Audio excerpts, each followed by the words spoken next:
فاسألوا أهل الذكر إن كنتم لا تعلمون۔ السلام علیکم ورحمۃ اللہ وبرکاتہ۔ میں ہوں آپ کا میزبان حافظ محمد دانش۔ محترم سامعین ناظرین، آپ کے سوالات کے جوابات کے لیے ہمارے ساتھ موجود ہیں بٹلہ ہاؤس سے شہاب مسجد کے امام و خطیب مفتی احمد بن محمد ارشد خان صاحب۔ جی مفتی صاحب، مولانا ظہیر صاحب مہاراشٹر سے معلوم کرتے ہیں کیا نماز جنازہ جہرن پڑھ سکتے ہیں یا نہیں؟ بسم اللہ الرحمن الرحیم، الحمد للہ وحدہ والصلاة والسلام علی من لا نبی بعدہ، اما بعد۔ نماز جنازہ دراصل یہ دعا اور ذکر و اذکار پر مشتمل نماز ہے، بلکہ اگر یہ کہا جائے کہ یہ دعا والی نماز ہے تو زیادہ بہتر ہوگا۔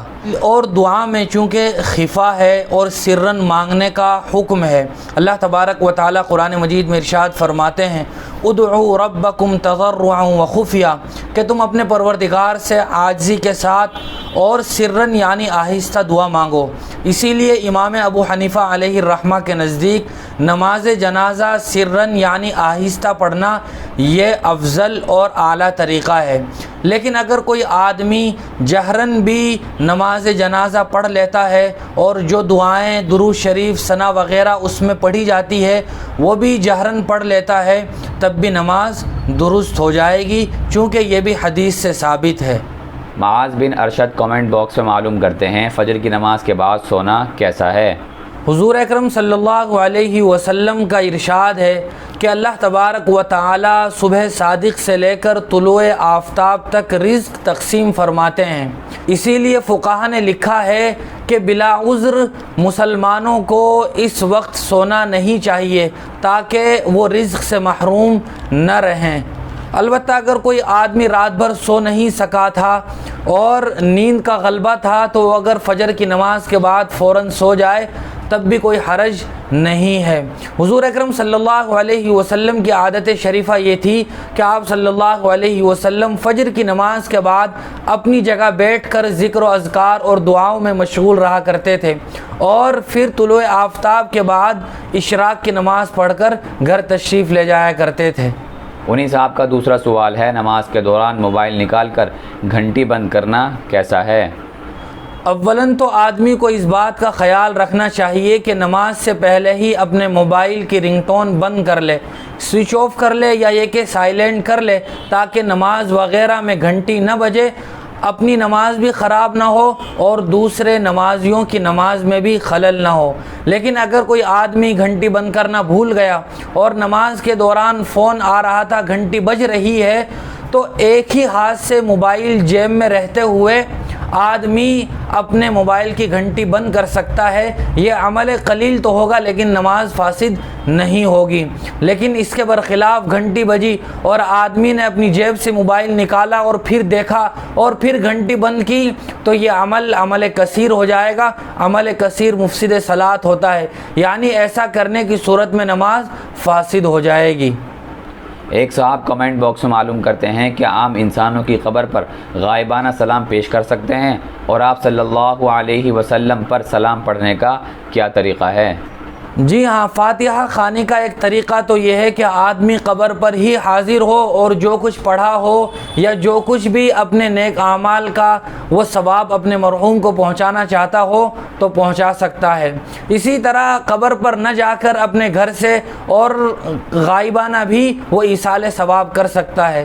جہاں تک تعلق ہے حضور اکرم صلی اللہ علیہ وسلم پر صلاۃ و سلام پیش کرنے کا، تمام تر انبیاء علیہم الصلاۃ والسلام اپنی قبروں میں زندہ ہیں، اور حضور اکرم صلی اللہ علیہ وسلم کا ارشاد ہے کہ جب کوئی آدمی میری قبر پر آ کر مجھے سلام کرتا ہے تو میں خود اس کا سلام سنتا ہوں اور جواب دیتا ہوں، اور اگر کوئی آدمی قبر کے علاوہ کہیں اور سے آپ پر صلاۃ و سلام پڑھتا ہے اور درود بھیجتا ہے تو وہ فرشتے لے کر حضور اکرم صلی اللہ علیہ وسلم کی خدمت میں وہ درود پہنچا دیتے ہیں۔ اسی لیے طریقہ یہ ہے کہ جب نبی کریم صلی اللہ علیہ وسلم کے روزہ اطہر پر کھڑے ہو کر صلاۃ و سلام پیش کیا جائے تو آپ صلی اللہ علیہ وسلم پر اس طرح بھی پیش کیا جا سکتا ہے، بلکہ اصل طریقہ یہی ہے، الصلاۃ والسلام علیک یا رسول اللہ، یعنی یا رسول اللہ سے ہم مخاطب کر سکتے ہیں چونکہ آپ سن رہے ہیں اور جواب بھی دے رہے ہیں۔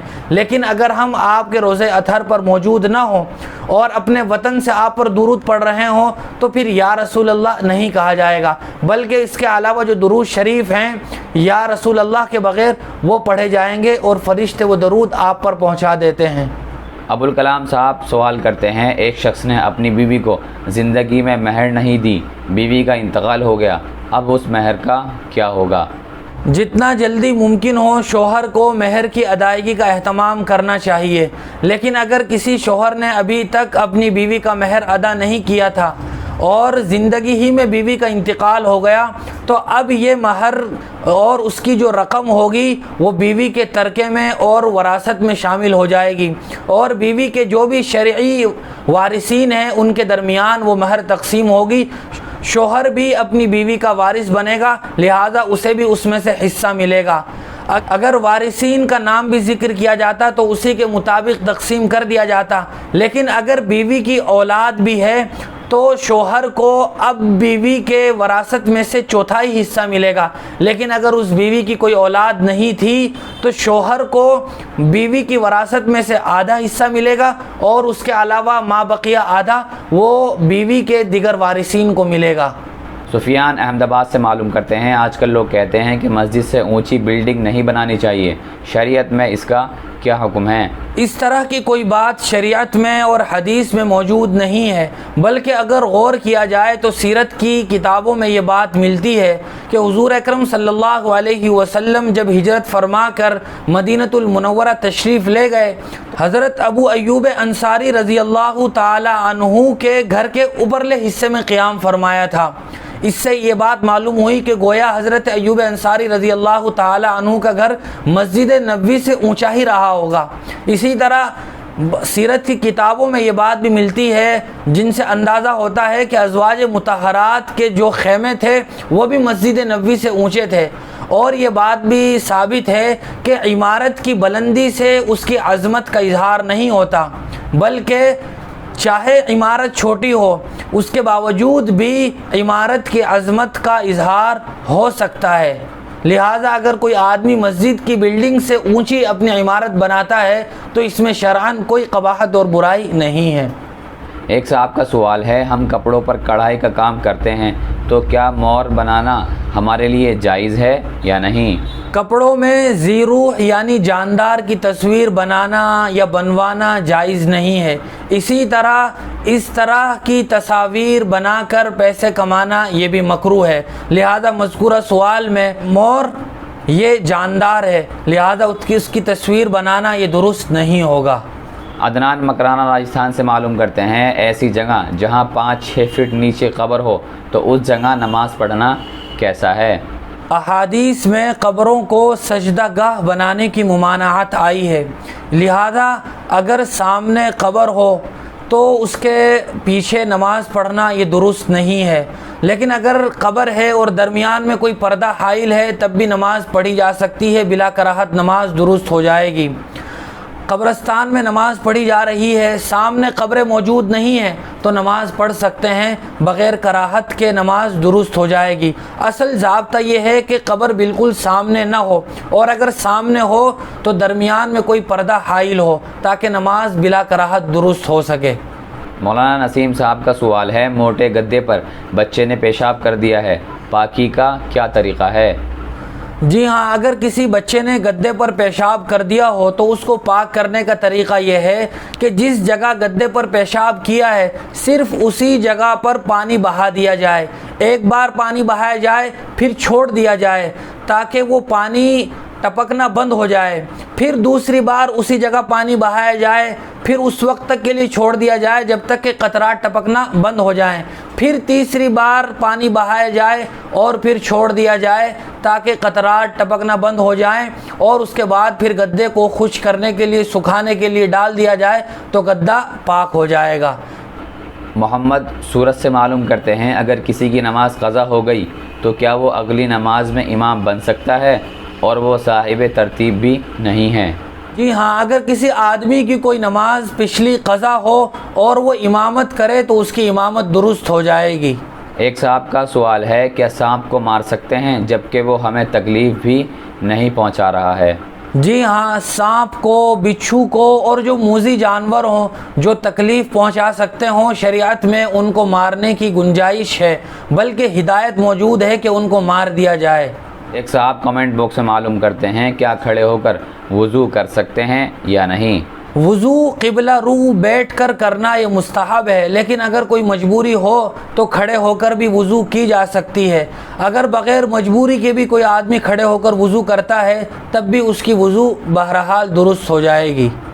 محترم سامعین ناظرین، گزشتہ روز جو سوال آپ سے پوچھا گیا تھا کہ آپ صلی اللہ علیہ وسلم کے صحابہ میں سے کس صحابی کا نام قرآن میں کس جگہ آیا ہے، تو جواب ہے حضرت زید رضی اللہ تعالی عنہ۔ ان کا نام 22ویں پارے میں دوسرے رکوع میں فلما قضا زید منہا، جنہوں نے صحیح جواب ہم تک پہنچائے ہیں ان کے نام آپ کے سامنے پیش ہیں۔ ولی الرحمن وسطوی، محمد علی بنگال، راشد انور بن محمد مجاہد، شاکر کوثر گدوال، سفیان احمد آبادی، محمد عامر میوات، فراہیم عبداللہ، معاذ الاسلام، ریحان بن مولانا نسیم اختر۔ اور آج کا سوال آپ کے لیے یہ ہے کہ طائف کے سفر پر آپ صلی اللہ علیہ وسلم کے ساتھ کون تھا؟ جواب ہمارے کمنٹ باکس میں ضرور دیں۔ اسی طرح کی مزید مسائل کی جانکاری کے لیے آپ اپنا سوال ہمارے کمنٹ باکس میں لکھیں۔ ہمارے دار ارقم یوٹیوب چینل کو سبسکرائب کریں، ویڈیو کی نوٹیفیکیشن کے لیے بیل آئیکن کو دبائیں، ویڈیو کو لائک کریں، صدقہ جاریہ کی نیت سے ویڈیو کو شیئر بھی کریں اور اسی طرح اپنے سوال و جواب ہم تک پہنچاتے رہیں۔ جزاک اللہ۔